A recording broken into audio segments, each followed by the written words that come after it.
Holy fender benders. This is Flight Check Season 2, Episode 24. We're back once again talking all aspects of cat life and what it means to sleep on a pillow and stare disgruntledly at a camera for your entire day. My name is Sandy Paws, and to my left and my extra left are my fellow hosts, Nox Cat and Catty QQ. So, bit of a different opening tonight. But we're back. FlyQuest with a rough O2 weekend. Unfortunately, we'll be talking about that. However, Academy did exactly what we asked them to do. Resurged, went on the 6-0 run to close out the Academy season. And they'll be heading into Proving Grounds, claiming 5th place in the Academy League. Fantastic. There's something I have to address. What is going on with this show's hosts and getting into car accidents? Because this is now the third one. I have been responsible. Let me be clear.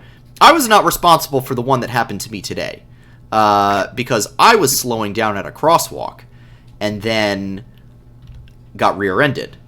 And Nox, I don't believe you were responsible for yours either. No, guy ran a stop sign right in front of me and I T-boned him. You know, it just it happens like that sometimes. And then there's me. So, Carlos. Well, my question was, because of that, like, what's the over-under on how long until Curly has an accident of his own? Now, you have to remember here, carless, but do you ever, like, borrow a car or... Yes, actually, at the beginning of July, I got a very lovely speeding ticket around the corner from my house when I was driving home from dog sitting someone who was away for the weekend and had given me their car. There you go. So it is possible for Curly to get into some kind of car accident. But it's not going to happen. But, I mean, what's the over-under? Are we looking at, like, over 2 years from now? Are we looking at under 6 months? I mean, I feel like the birds of prey are circling here. I'm going to say over 1 year. 1 year from now, but over after today. Okay. A year from now. All right. So we're looking like sometime, so not within the next year, but after that it'll happen. Sometime around next 2023 Worlds is when it'll happen. That's 2023 Worlds. Now you're really locking in a specific time period right there. That gives me a month time frame. So month time frame next year is when it'll happen. So what you're thinking is, like, a year from now I'll have saved up, gotten a car, and I'll be on my way to work, and I'll have stayed up way too late because I don't know where Worlds is going to be next year, but it's probably somewhere that I'll have a messed up sleep schedule for watching, and I'll be like, oh man, I got to go get my Starbucks. Crash. Boom. Yep, exactly. Nailed it. I mean, that could very well be the case. I mean, to be fair, in a year and a month, anything could happen. In a month, anything could happen. And speaking of anything happening in a month, playoffs is around the corner. We just wrapped up. Segue. I know. I thought that was pretty good too. I thought it was a bit of a reach, but you know, we pulled it out in the end. All right, but a rough week 6. So Curly, I mean, just your general reaction to the week first before we get into the specific recap. I mean, as the one who was the most hyped and excited for the weekend, I will say it was devastating to watch both of these games, especially as I watched them slip away way sooner than I would have liked them to. But I'm still faithful to some degree. I've gone through the stages of grief with this weekend, and we are at acceptance and moving forward, and I'm hoping that the same is happening for the team itself as they prepare for the upcoming week. I will say this, it did give me a little bit of a reality check on my hyphiness. An unfortunate one, but it's made me dial back my expectations just a tad. But yeah, so a little bit down. I will say that. A little bit down. Very fair. Knox, how about you? Some general thoughts on this weekend. I will say, I do think the team, and it'll be funny because Curly was talking about this on his stream earlier, but the team is experimenting a little bit. And Curly can talk about it more from his perspective. In some ways, I don't mind the experimenting, and I don't mean necessarily in the champion picks. I mean in the sense of where resources are being thrown for the team. Because this is the second week in a row that Philip has been giving a lot of attention. And in that sense, I don't mind so much. But we can get more into detail about that later. I think overall, though, mid-jungle duo did not look great this weekend. They definitely got outplayed repeatedly by Blabber and Jensen, as well as Inspired and JoJo. Mm-hmm. I do think the rest of the team looked fairly solid. And if it wasn't really for a couple very crucial mistakes, like, I think these were both very winnable games still. Yeah, I agree. I think this the early game that we saw in the Cloud9 game especially felt like, I mean, and we can get into the recap in a minute, but just that Herald fight where we got aced was really where things turned. So why don't we get into that then, starting with the Cloud9 game. But like I said, really great early game. And I was very happy to see that. Looked really, really good.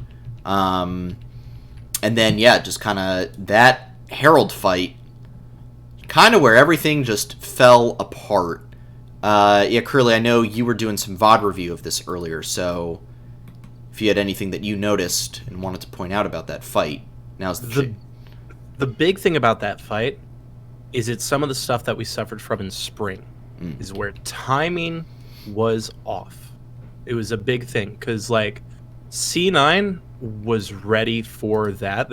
I don't know how on both sides the comms happened where we decided, and they also decided just quicker than us to bring the bot lane up to this Herald fight for some reason.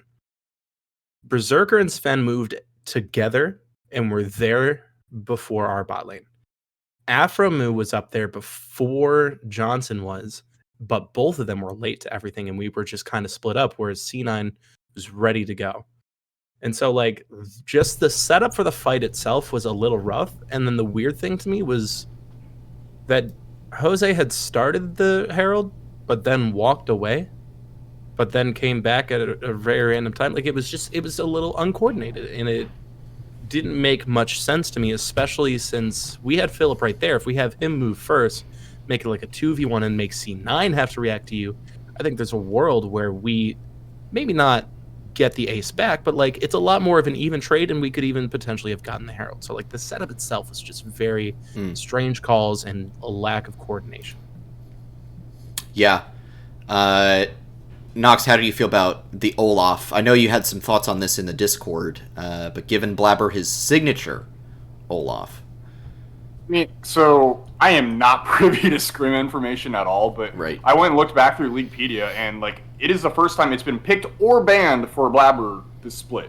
Like, it's not, he has had no attention on this Olaf at all. This is the first time it's popped up at all, so I'm sure it's been played in scrims at some point, and it's probably always something that should be in the back of your mind, like, oh, there's Blabber's Olaf, but I mean, It was an R5 pick. He hasn't played it all split long. No other team's been banning it against him. I'm not going to fault FlyQuest for letting that go through. Like, there was no reason to believe it was suddenly going to come out then, right? Because he hasn't played it in a while. But yeah, yet again, though, it comes out, and it's like, shit, son. This is the reason why it's always still banned. Right. He just ran Takui down. So, yeah, I'm not really upset over it getting through. I think more than anything, that's just a very smart draft choice from Cloud9, just bringing it out after it hasn't been played for a while, right? So, it is what it is. I wish we played a little smarter around it, but yeah, in terms of the actual pick, yeah, it's fine. Yeah. I mean, how are we feeling about this Sivir Taric bot lane into the Zeri Nautilus? Yeah, didn't like it? Why not? No, I'm not. Because for me, and I don't know the win rate for Taric, but this season, anytime I've seen a Tarek, I don't think I've ever been excited by the match that's happened, and I feel like most times it's been a loss. And if it's been a victory, there's not much that he contributed. Despite he does have a very powerful ult and some really good things, it's just the way that teams have been playing the game this season, he doesn't quite fit in the meta. Like his kit, what he brings to the team just doesn't quite fit in. And for the Sivir, I don't know the last time we saw Johnson on Sivir, and like from what I saw in the LEC and LCS, Sivir is definitely part of the meta now. But what I see is if you can't get yourself an early lead and land ridiculous like Qs that chunk half the health on the way back, there's no point to having it there. Like the only thing I saw happen from this Sivir during my VOD review was like when they did get the shutdown on Blabber and Jensen, he did do the first like 10% of the health for Blabber, but like that's all I really saw the whole time. Yeah. Knox, any rebuttals on that? Any thoughts there? I mean, so if you, because the speaking for the Taric specifically, right? The Taric is a B5 pick for FlyQuest, and you look into the Cloud9 comp, and you have a Nautilus who's melee, and you have a Gwen who's both melee. Both of those, which Taric, like if you drop ult at the right time, those champs are just in the middle of all of your champions, and it's just a bad time for them. The problem with Taric though is he's just not good in lane. Like you consistently hand over lane pressure.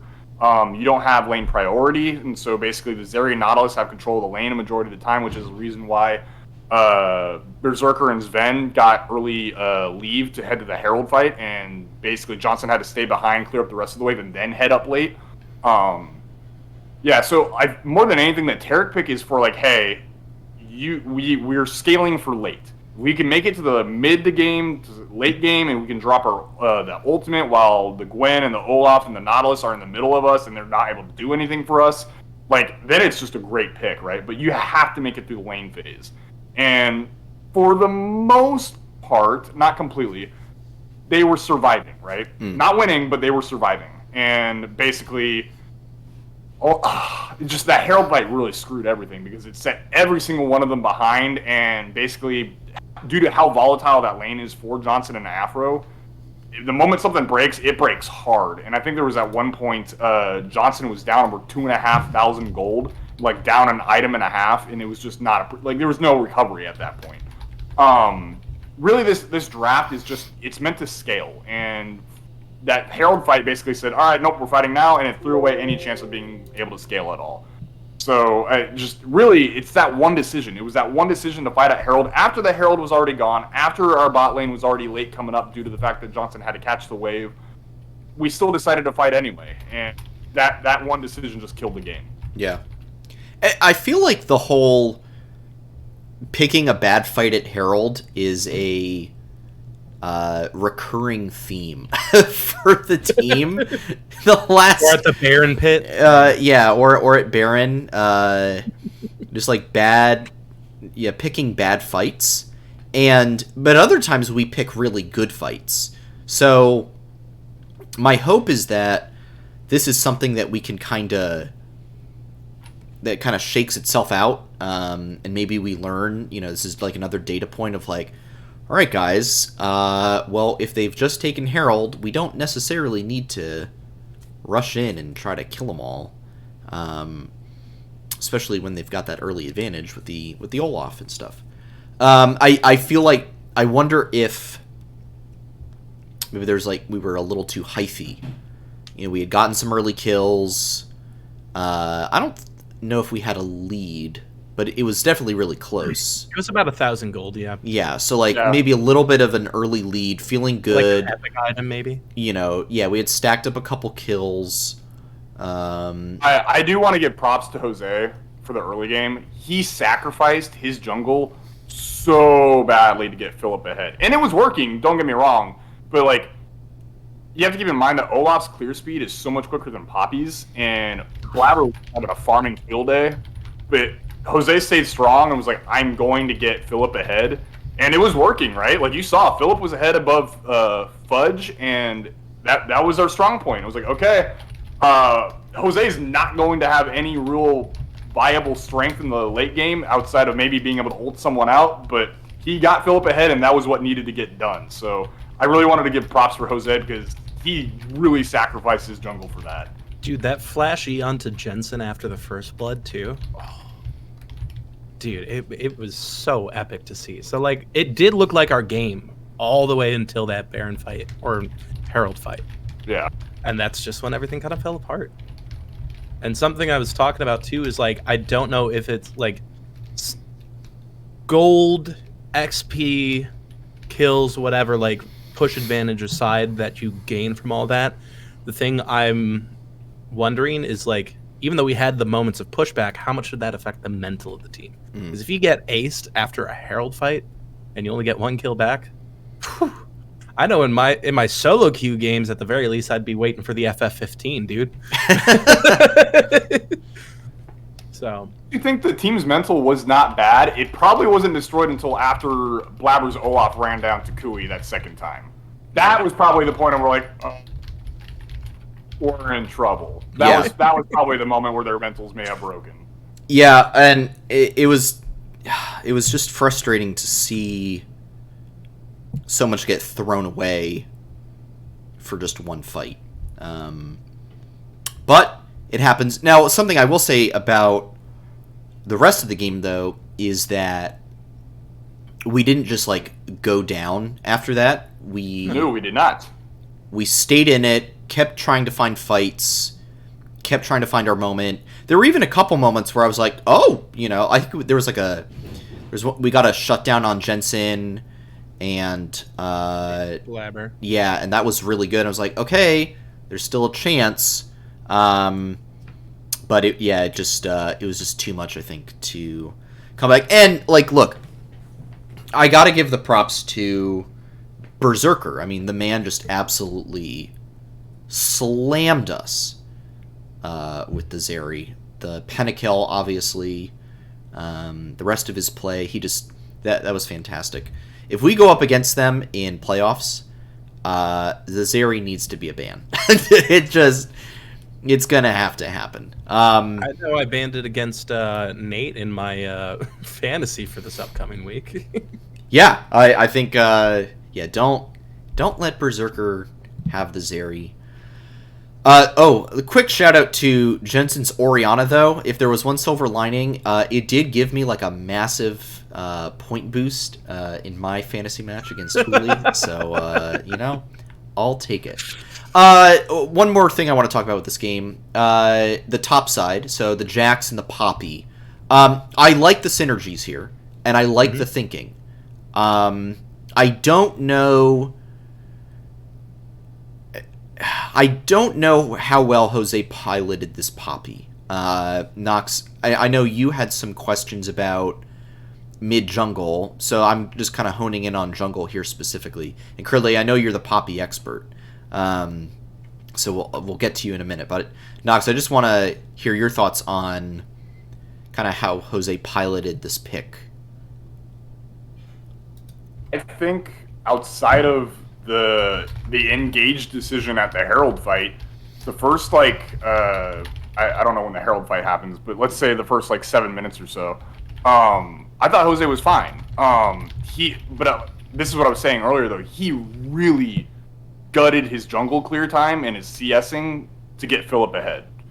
Just completely gutted it. He was down 50 CS by probably the 12-minute mark. He was not a champion come mid to late game, but it was at the cost of hey, hopefully Philip can carry this later on. And that was just the decision he made, right? Whether it was going to pay off or not, if that Herald fight hadn't happened, I don't know. But it was definitely a decision, and I think if that was the decision he went for, he executed it well. So I think the Poppy did fine. And I think everything up until that Herald fight, his decision-making was fine. But past that point, I can only speculate. Yeah. Curly, how about this Poppy pick? What are your thoughts? Oh, did we lose Curly? He has... Yeah, now he's frozen on screen. He is frozen for me. It is not... Okay, well... It's not my internet this time.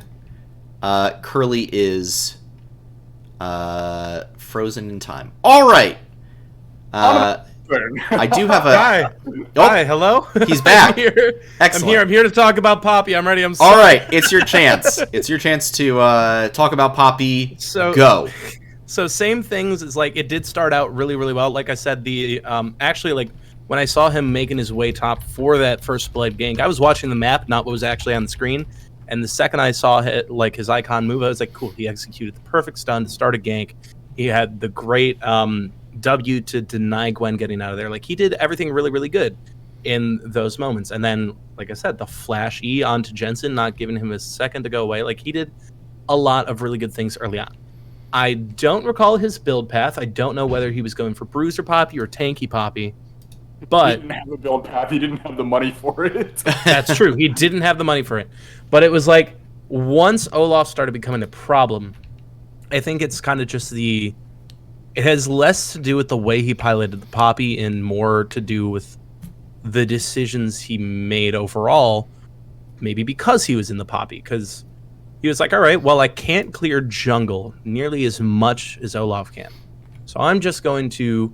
He stole the Krugs the whole time. They were pretty much his Krugs. I think they traded, all right, your Krugs are mine, and my Krugs are yours, handshake. Just so he could always be there for Philip. And once you get past the ace, I don't know if that's the move anymore. I think you have to shift where you're going.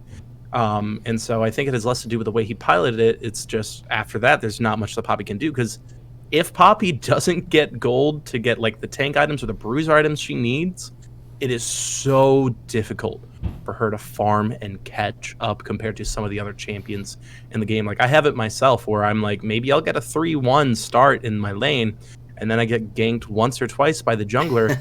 And now all I have is my Sunfire Aegis, and my like lane opponent has so much more. It's weird. Because also another thing is if you don't get not Frozen Heart, I'm sorry. If you don't get Fimbulwinter, like your mana is actually pretty difficult to manage too. Because if you're using your full kit after 2 trades, you're empty.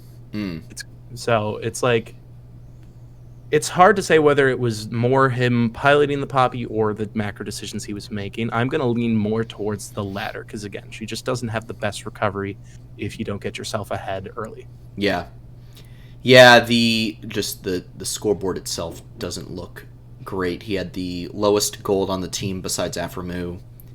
He almost got Flame Horizoned by Blabber, but I guess that kind of tends to happen if you're the losing jungler. That's more of a matchup diff. Yeah, for sure.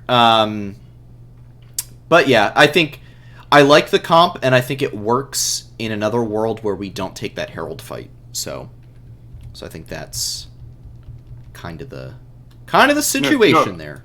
No more flipping objectives at 8 minutes, Fly. Come on. Yeah, come on. Get with the times. All right, speaking of getting with the times, that was not a good segue. But Evil Geniuses. All right, this game, tougher.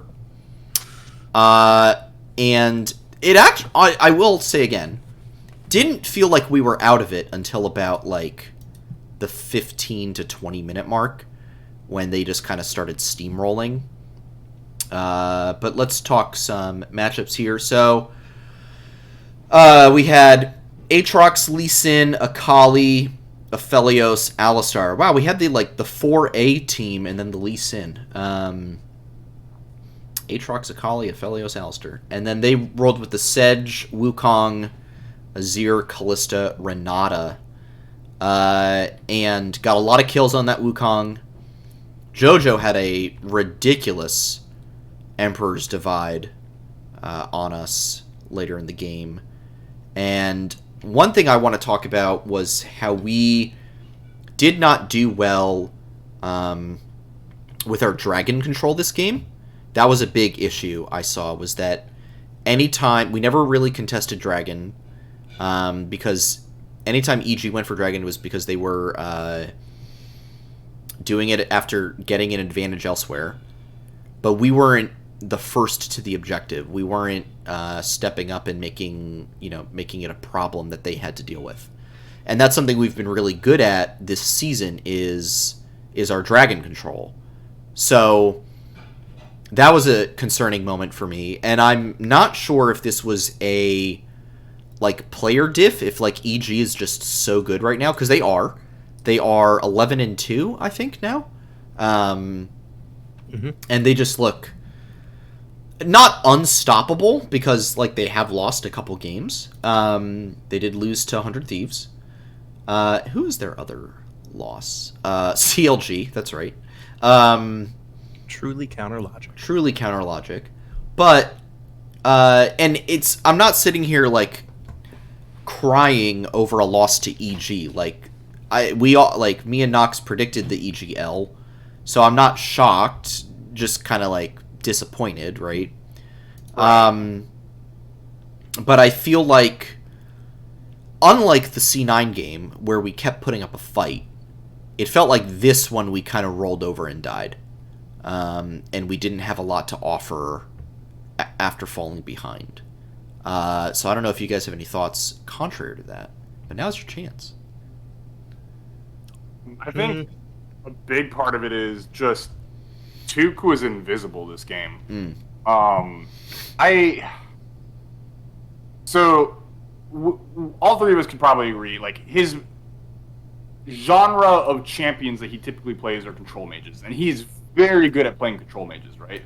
And so seeing him onto the Akali, it's like I literally typed this in our Discord, right? Whenever I was first like starting my VOD review, I saw the draft and I was like, I already don't have a good feeling. Granted, I knew Fly had already lost at this point, but I was like, I have a feeling this is somewhat going to come off the back of Tuke playing a champion that is not a control mage. I'm not exactly sure how Akali works into Azir, but that that first blood that happened where he just decided to go in, even though he should have, I think he pretty much well knew that Inspired was right there because Jose Dioto had just hit that sight plant and like saw that Inspired was in the river heading towards mid lane. I don't know the decision making behind that, but the moment he went for that attempted kill on a JoJo, which I don't even think he was going to be able to execute anyway, he probably would have chunked him real low.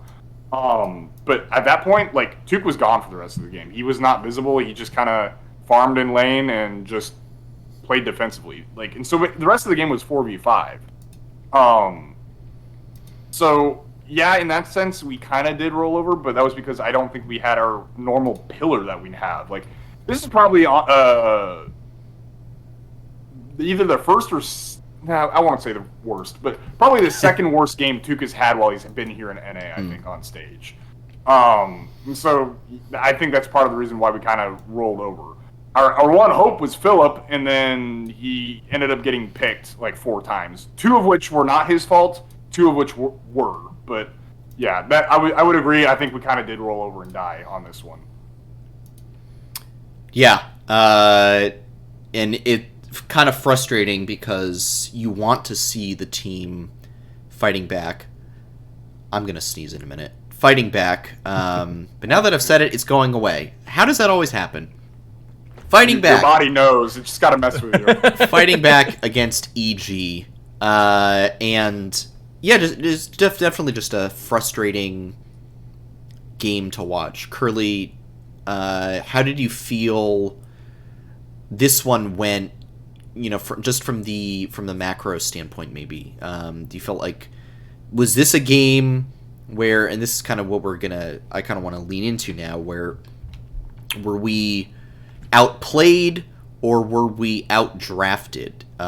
You know, did this L come from, and I don't want to talk about this maybe in the context of the weekend as well. Did we get outplayed this weekend? Were we outdrafted this weekend? Were we out-macroed? Like, is there a general cover that we can place these losses under? I think it's a good cover, like, of everything, honestly. Like, the drafts were, to me, questionable both days. Because, like Noxor said, the Kui on Akali is not something we've seen at all this season. And it didn't quite pan out. It's not really what we see from him, like, at all. And it's not, I don't think that has anything to do with him as a player. It's just like, it's how this champion didn't work for him this day. Like, it might work for him in solo queue. I've never seen it there, but on stage. Like, he is known for control mages. He's known for being able to like burst you open with Vagar, Zoe, Talia, whatever, just like wherever, like as long as you can hit skill shots a mile away and chunk after damage, you know? Yeah. And Akali is a lot more in the thick of it, and like you have to be able to be everywhere all at once somehow. But I think something that also happened in this game, at least in particular, is it comes down to the jungle again. I think this weekend for me was a little bit of an off weekend for Jose Dioto. Granted, when we got, like I said, with the Poppy, I think it's just because once you lose that lead with Poppy, it's so difficult to claw back. With this, it's his signature Lee Sin. And so a lot of it was just, I'm very confused as to why we didn't see the pop-off we normally did, whereas on the flip side, Inspired, as per usual, putting in 110%. Like, you have a 7-0-5 Wukong versus an 0-2-3 Lee Sin. It's like a lot. And then I also think about that random 1v1 he tried to get against Inspired that made no sense and was very unprompted. Like, just little things like that. But then to bring it over to EG's side is I think they did take notes from the day before where they saw that Philip was kind of like our potential point, where he was putting the pressure on Fudge, having a winning lane. We committed the resources, and they were like, okay, Philip got a little bit of a lead. Let's prevent that from getting any further. And so, like, they committed the time to making sure they could catch Philip out, whereas we, like, kind of, I felt we're scrambling a good amount of the whole time. And so it's like you have Inspired everywhere and Jose Dioto somewhere. It's just a big difference, you know? Mm-hmm. Knox. Yeah.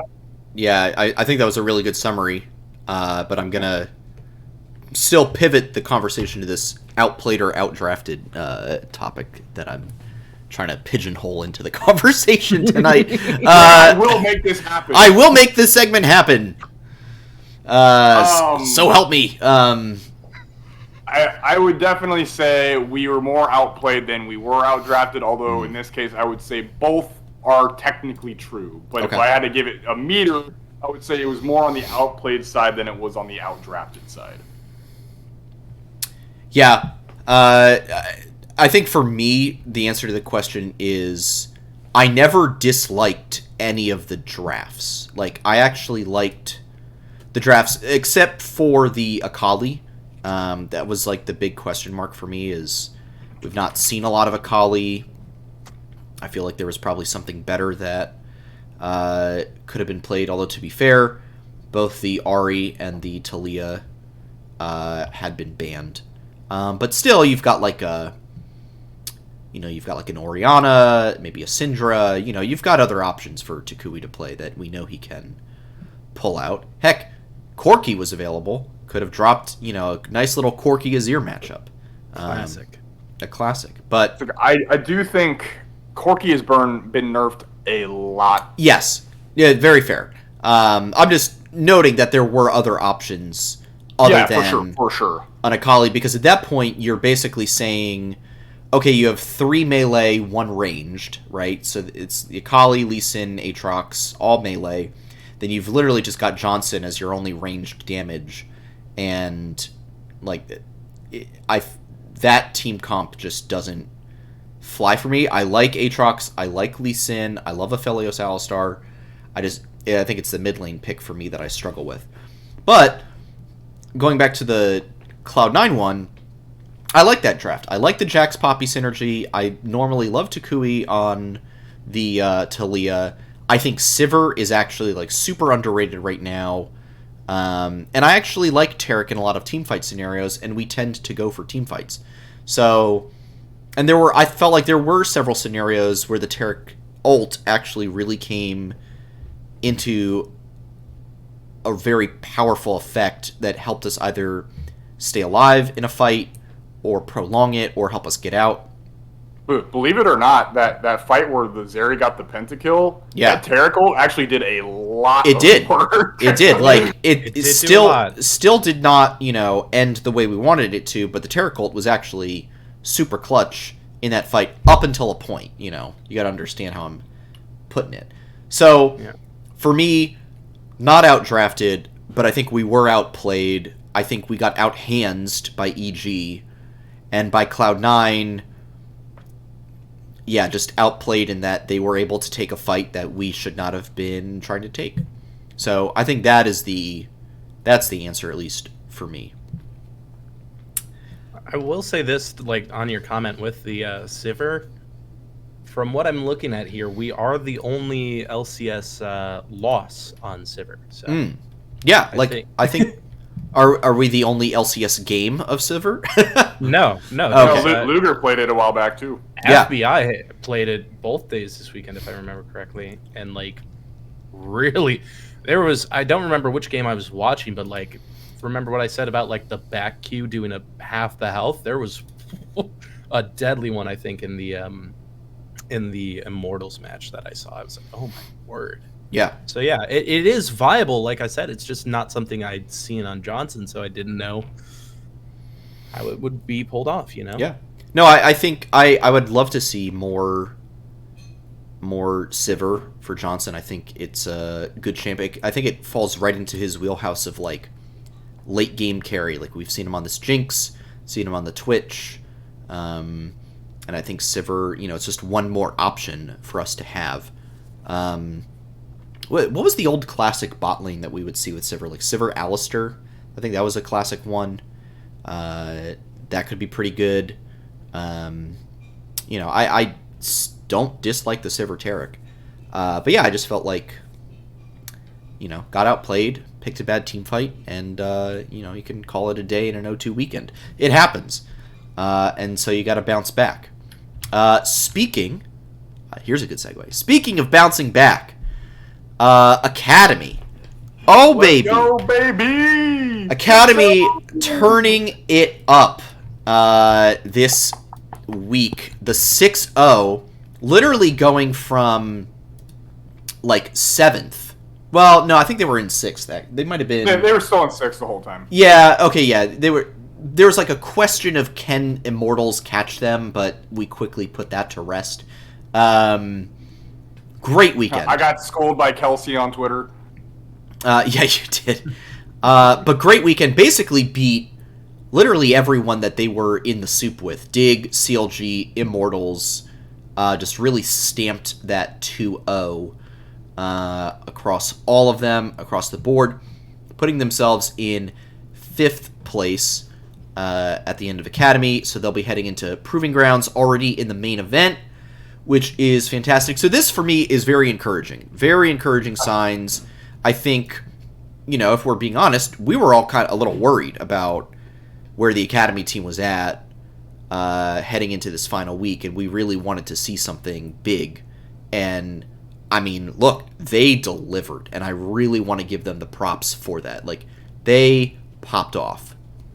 I was actually very, very sad because we could have had 4th seed, but we needed Dignitas Academy to drop one singular game to Immortals, and they couldn't do it. They 2-0'd Immortals Academy, so it's 5th seed. I mean, that's what you get for, having to trust in Immortals to do anything for you whatsoever. I mean, it's also on us too, right? If we just won literally one more game. But I was glued to that seed. I would normally never be that invested in a Dignitas Academy versus Immortals Academy game, but I was glued to that seed. I was like, come on, give us that 4th seed. But it's fine. We'll still roll over, and we won't roll over. We'll roll over other teams in Proving Grounds. Oh yeah, for sure. I think we'll get to the like the Proving Grounds preview and discussing all that. Still determining the exact seeding for all the teams. On that note, I will note Taco Gaming did just beat AOE 2-1, and they'll be heading to Proving Grounds this qualifier's finals. Which I'm reffing tomorrow. Most excellent. Look at you. Fantastic. And then I think next up is 100 Next and AoE Ginger Turmeric. I mean, looking at teams that I think are... Yeah, okay, so here's the... it's pretty much figured out, right? Who's going to be in what tournament. You've got 100 Next, No Team, Immortals AoE, Taco Gaming, Winthrop, EG Prodigies... you've got No Team exists. I was looking at spring. My bad. Yeah, I was gonna say, hold on. I was like, no, Hang on. isn't, I was looking at the completely wrong team. 100 next, AOE, Cincinnati Fear, Team Pending, Taco Gaming, AOE Ginger Turmeric. They will all be in the main event. And then in the play-ins, you're going to have Prodigies, Maryville, CLG Faith, and DK Crew. Banana Slammers, baby! Go! So, some good teams in there. I'll definitely be excited to see these amateur teams. Always fun to see, like, I just want, like, 100 next taking out, like, TSM Academy or something like that. It's just, it always... So, I'm actually very hyped because we get a Maryville University versus TSM Academy rematch. Ooh, yeah, that will be... That'll be a gulag match. Pretty good. Or, so any, like, EG Prodigies, them up against most of, like, the 4 Academy. You got Golden Guardians Academy versus EG Prodigies. If that matchup happens, that would be... We know all the gulag matches. So do we? It should be Immortals Academy versus DK Crew. Okay. It should be EG Academy versus CLG Faith. Oh, nice. That'll be a good one. And then it should be TSM Academy versus Maryville University. And then, why am I blanking on the fourth one? It would be EG Prodigies versus Golden Guardians Academy. No. Yes. Sorry, I was getting Prodigies and Academy mixed up. No, you're good. I think those are some pretty exciting matchups. I think Prodigies will... I feel like they can do some work in that matchup. Curly, how are you feeling about a 6-0 for the Academy team? I'm hyped for that. I wish... Like, here's the thing. I'm only salty with them because when they were losing, the main roster was flying away. So they chose a great time to go into form for themselves. Right. But they took all the winning energy in a very crucial weekend. Right. Hey, it happens, right? Well, I'm excited. So, Nox, when does Proving Grounds start, actually? So believe it or not, it starts this Wednesday. So you have God. semifinals of Proving Ground Open qualifiers tonight. You have the grand finals tomorrow night, and then you have the gulag matches starting Wednesday. Oh my gosh. Okay. Wow. That is super turbo fast. Yeah. Are they even doing an Academy finals? No, there's no They no longer do finals. Academy playoffs. Crazy. Well, dang. Well, shoot. Do we know who FlyQuest Academy would be playing then? I have a possible Because if we can screenshot, but it's not confirmed because I'm waiting on points from the matches tonight. Okay. Well, would they play an amateur team or an academy team to start? I also am not sure on that. Because there's been no release of what the format is going to be because there was a lot of complaints from last Proving Grounds right, on how the I remember seeding that. was done. Yeah. Because it was like number 1 academy, number 2 was like the number 1 amateur, then number 3 was number 2 academy, then number 4 was number 2 amateur. And it was like, well, that doesn't really make sense because it's amateur versus academy. Clearly this is a tier 3 org versus like a tier 2 org. Right. That shouldn't like be how seeding works. So I don't know if Riot actually changed the seeding on it or if they're keeping it the same. So I actually cannot tell you. I'm sorry. I have no idea. Well, we will, I guess we'll just have to see. And I'm sure we can, once we know that bracket, we'll drop a little tweet with some thoughts and predictions. Maybe put together a quick video for folks. So I will say, the current, the leaked screenshot, I'm not going to say everything, but the current leaked screenshot that I'm looking at right now has us playing against AOE. The one that just lost to Taco Gaming. Well, then I feel pretty good there. So, but I don't know if that's confirmed or if it's something different. Well, that's the one screenshot I'm looking at currently. Well, we'll just have to see how it turns out. Okay, well, I did not realize Proving Grounds was starting this Wednesday, so be sure to tune into that. I think that'll probably be on twitch.tv/academy. Yes. So be sure to tune into that. If you want to see the next generation of LCS players before they become household names, you can see the next Danny. You can see the next JoJo. You can see the next Philip. You could see FlyQuest possible amateur players next year. Oh, you could see possible FlyQuest amateur players whenever we decide to make an amateur team. So, all those things... Not confirmed, by the way. I'm just hoping. All those things could happen. Speaking of things that could happen, a 2-0 weekend could happen, but also a 1-1 and also an 0-2. So let's get into the Week 7 preview for the main team.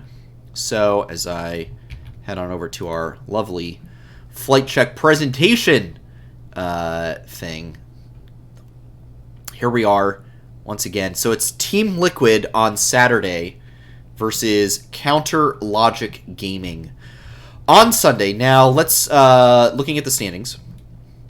We are now a game behind Cloud9, CLG, and TL, who are all tied for third.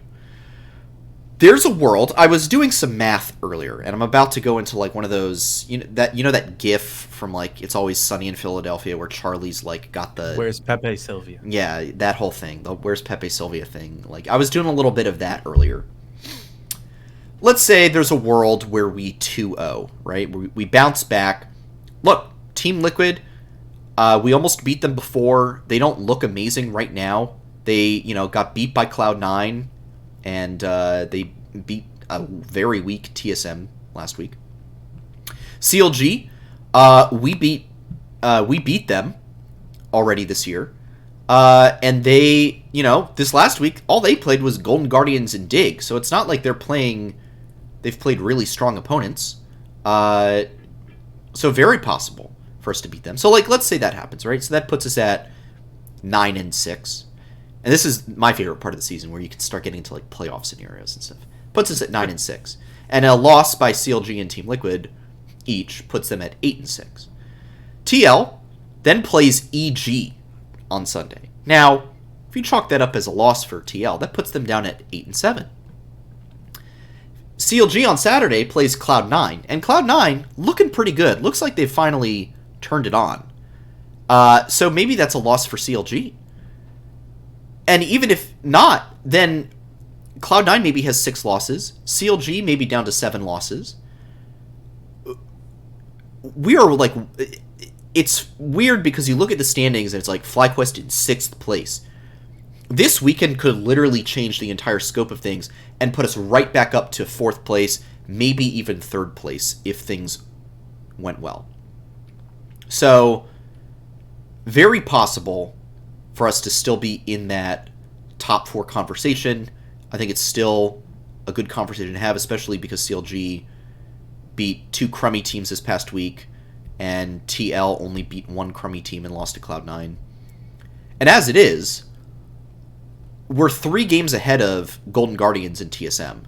I feel like top 6 is pretty much assured at this point, although now I've probably jinxed it, right? So... Sandy. I know. So with all that said, do you guys have any thoughts on how the playoff scenarios are starting to break down? Oh, by the way, I did say last week that we could have a couple teams clinching playoffs. And I was right. Because both EG and 100 Thieves have clinched top 6 now.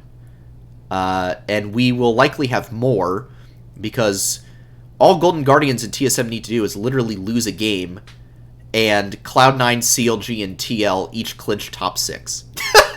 So, wow. It's that, the gulf between top 6 and bottom 4 is so huge. And note, Golden Guardians plays 100 Thieves and Immortals, so probably a loss there.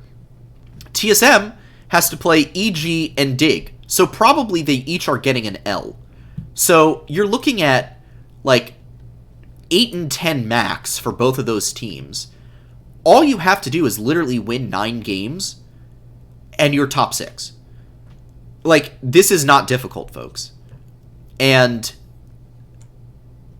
even more so, if you get bounced in the first round and drop down to the losers bracket, and you have to play Golden Guardians or TSM, talk about easy. Talk about an easy best of 5. So I feel like top 6, if you are one of these like top 6 teams and you drop out 7th or 8th in playoffs, just like sell your org. Sell your org and call it a day, because it's just unacceptable. All right. With that little playoff scenario rant over, I turn to you experts on predictions, because I am certainly not the prediction expert this year. Summer has not been my time. I'm several points behind each of you.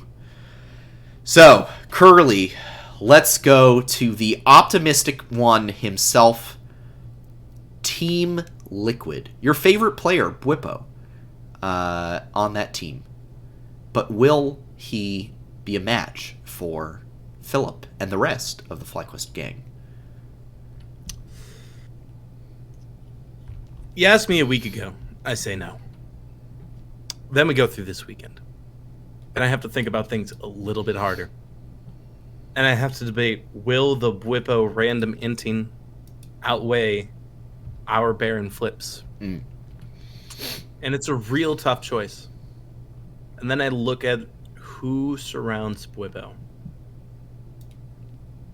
And I remember that Santorin used to be a FlyQuest star jungler.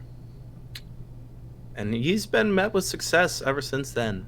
And it seems like Han Sama has moved on from Rogue a little bit recently. Granted, like I said, I agree, they don't look as strong as they used to. But. I'm just going to be very frank. I'm not filled with optimism in this fight. I do not think we can pull it out against Tiela. I do think it's just going to come down to, like, maybe a bit of skill checking. I don't think it's going to be as bad as this weekend was, because I think they're going to take it a bit more seriously. I think they might cut back on the experimenting if that was happening, or even altogether just have a really good moment of reflection of like, all right, this weekend was a weird flop. Let's not have that happen again. But I don't think it's going to be enough for TL, unfortunately. I just think it's just going to be better, especially because they're like, all right, we got to make sure we get playoffs. Got to make sure we get top 6. Let's just do what we can this weekend. So, yeah. Because they also have to, like, TL, I think, consistently goes 1-1 for the most part. Or not consistently, but, like, most of this. They have, actually. They went 3-0 week 1, and then they've only gone 1-1 since. Yeah, and so I don't think the one is going to, like, the dub for them is going to be against TG, so it has to be. All right. Well, so it is said. Nox, how are you feeling, TL versus Fly? So, I'm going to chalk this one up to an L, and here's why. FlyQuest has been taking the time to try and give Philip resources in the top lane, right? I think Santorin is a smart enough jungler to be able to counteract any resources Jose Dioto is trying to put into the top lane, and I believe it's going to shut down terribly, basically. I'm really hoping I'm proven wrong, obviously, as I always am hoping I'm proven wrong on this show. But I think Santorin more than likely and Team Liquid as a whole are probably going to prep for FlyQuest, aiming to give Philip resources in the top side, and it's going to bite us in the butt either via a counter gank or via just superior 2v2 skills on the top side. That is my prediction. So I'm going to say an L for us against TL. I am going to concur with you fine gentlemen. I just feel like TL is just, yeah, they're still very, very good. I think, like, skill check wise, I think they have us almost across the board. I think there's an argument about Takui versus Bjergsen, actually, but top, jungle, and bot lane, I think are just, like... You say our bot lane is still better than TL's. I think they've been performing, but I think like Hans can pop off. Are you starting to, now you're starting to back down, aren't you? No. I still think we are better than Hans Sama, Core JJ. Okay. I think Hans can have a bigger pop off than Johnson, but I think as a whole our bot lane is still better than TL's. Maybe a hot take. I don't know. Throw me in the oven if you think so. It could be a hot take. I think my perspective is that I just look at, and I know that like we've been proven wrong on these things before, and I really hope I am, but I look at the names. Like I can't turn off the nameplates, you know? I can't turn off the nameplates and just let the game play. Just what we're stacked up against is just too difficult, and so that's why I am giving it to TL this week. However, feeling differently about CLG, I think we're better than CLG still. I think CLG only looked good and is only 8-5 right now because they just played two very bad teams. And I think we will. It's going to be tough to like have a third loss in a row against TL on Saturday, but I think we're going to bounce back and use CLG as a bouncing back point, and we will be 8-7 going into the final weekend, which honestly is not a bad spot to be. And I think that we will be able to do some work from there. I guess we're doing this kind of like in a snake order. So Nox, coming back to you for your thoughts on the CLG matchup. Man, this is hard because CLG has, like, they're consistent. They constantly beat the teams that are below them, and they take games off of the teams that are above them. Like, they've beaten EG and they've beaten TL. But they've also lost to us too, right? I want to say matchup-wise, there's no reason why we shouldn't beat them. I think Jose is a better jungler than Contracts. Palafox is having a really, really good split, but I still think if Tuke is on a champ that he is comfortable on, he should be able to outperform Pala. Philip and Dokla, admittedly, Dokla has had the better of Philip, but we'll see now that Philip's getting resources from Jose if that changes at all. Mm-hmm. And then I would say Luger and Poom are probably the the closest bot lane to Johnson and Afro right now, if not maybe slightly better right now after this past weekend. So, oh man, I believe in the guys to bounce back. I'm going to say this is a fly win. I think they've learned a lot of lessons from this past weekend, and they'll be able to apply it to this game. There you go. All right, Curly, close us out here. CLG Fly. Fly Quest. And that's it. And that's all he's got to say. That's all I have to say. A man of few words on this topic. And, you know, I understand why. You don't need to say a lot when it comes to CLG. Because at the end of the day, we are still the superior org. And that's just how it be. So, that's your Week 7 preview. We are all calling the 1-1. We're all calling a TLL and a CLG dub. And that is what, hopefully we'll see the 2-0. But at the worst, maybe this is what we get. And I would take it, for sure. All right, final thing of the night in the Smash Melee world. Wave Dash 2022 is this weekend, August 6 to 8. Oceanside, California. A lot of people signed up for this one, including FlyQuest's own Kadoran and Jmook. Actually, it might only be August 6th to 7th. I could be wrong there. But I believe Kadoran's playing in both Melee singles and doubles, as is Jmook, which is awesome. So be sure to watch those. I'm not exactly sure. We're going to see. Oh, yeah. So we'll be on Melee will be on twitch.tv/Top Shelf Esports. And the stream schedule is on start.gg. Looks like singles pools will be on Saturday. Doubles pools and doubles top 8 also on Saturday. And then Sunday we'll have singles top 48 and then singles top 8 starting at 5 p.m. Pacific time, so 8 p.m. Eastern. And then it's the usual rule set. So should be exciting. Looking at the attendees, I'm looking to see who is going to be there. You're going to have some big names in Melee.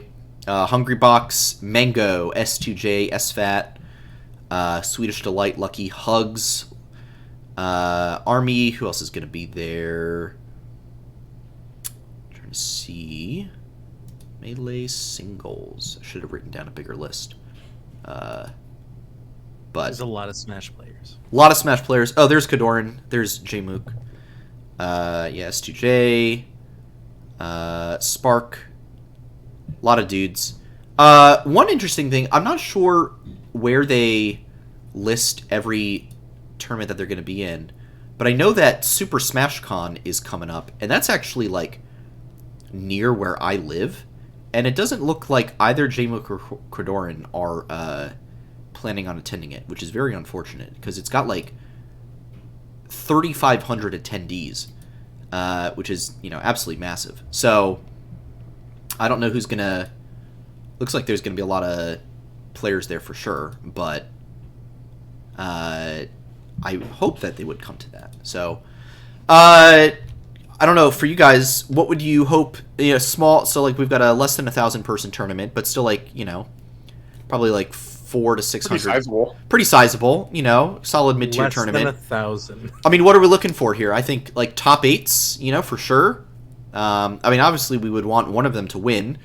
But again, I think like Kadoran had a really strong third place at a tournament recently. I think the expectation is probably a top 8, and just doing really well and putting up, good results. So I don't know if you guys have anything specific you're going to be looking for from them. But I know I'll be watching for just solid play, good mental, good posture, and, top 8 finish from both of them. So 25% of the top 8 needs to be FlyQuest players. That's what I'm going to have even higher standards for Jmook, honestly. I'm going to, because he recently just finished second, right? I'm going to hope he finishes top 4. If he finishes top 4, I'll be content with it. Yeah. Kadoran, though, as much as I really want to see him push, I think it's little steps at a time, right? Because he hasn't really shown that he can reach those levels. So if he makes the top 8 and he goes out in style, I'll be happy with it. For sure. Curly, how about you? Any thoughts on that? I'm going to agree with the top 8. My ideal is that they have to fight it out against each other for first place. But yeah, top 8 I think is a good expectation for both of us. And I can see, I can agree with Nox as well for the top 4, because if you get second place, should hypothetically be able to do it again. So maybe he could even get top 2. For sure. For sure. All right, so that'll be this weekend starting on the 6th and closing out on the 7th, so be sure to support the boys. Then, be sure to support Proving Grounds, FlyQuest Academy starting Wednesday, and FlyQuest Saturday and Sunday, TL and CLG. Lots going on in the FlyQuest world this week. Any final thoughts from you guys? Any topics you want to hit on before we close out the show? I've got nothing outside of watch Proving Ground Grand Finals tomorrow. Taco Gaming versus one of 100 Next or AoE Ginger Turmeric. And then Wednesday is Proving Grounds, the Gulag matches. I'm personally excited for TSMA versus Maryville University rematch. Should be good. And yeah, watch FlyQuest. Watch FlyQuest. Curly, how about you? I guess my big thing is that after this weekend, I always have faith in Sharks and Richard, and I said this on my stream, to be very, very reflective about when they do poorly, especially because when we've seen them in the past be we ended draft or we did this wrong. Mm-hmm. So despite me not thinking we're going to pull out the dub against TL, I do think we're going to be able to pick it back up and finish strong in these last 2 weeks. And so I'm really hopeful that we get back into that form and are able to still shoot for that spot in Worlds that we so deserve. Absolutely. Well, on that note, thank you everybody for tuning into this episode of Flight Check.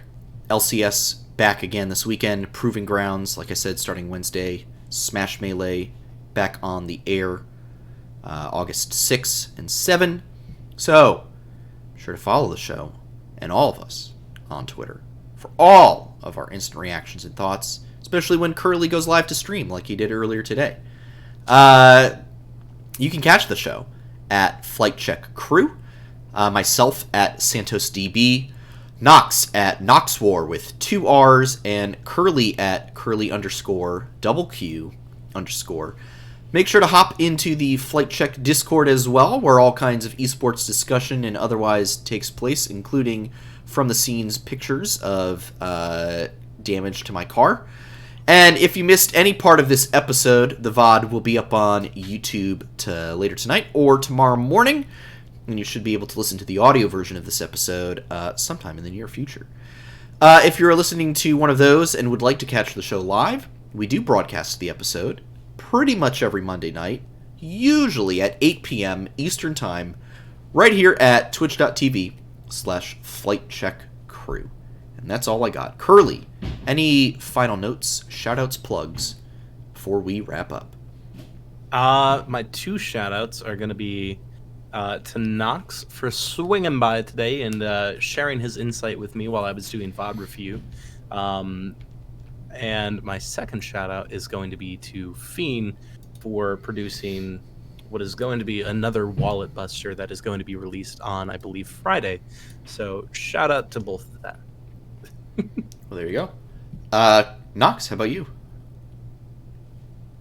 Shout out to you guys for doing this with me every week. Love it. It's always a good time. I'll be honest, I really don't have a lot of shout outs this week, so just shout out to you guys. Love doing this with y'all. Oh, yeah. My shout out is going to the new trailer for Andor, the Star Wars show, starting September sometime. Oh my gosh. That looked good. It looks, it looks so good. So excited for that show. I love Star Wars. What a great time. And also, happy National Girlfriend Day. Probably go wish her happy National Girlfriend Day. Yeah, giving you that little nudge there. That's about it from us. So, we'll be back next week to talk about Week 7 of LCS, the start of Proving Grounds, and the results of Wave Dash 2022. So for now, I'll say stay safe out there. Don't forget to hit the head on the nail, and we'll see you all very, very soon. Adios, everybody. Peace, y'all.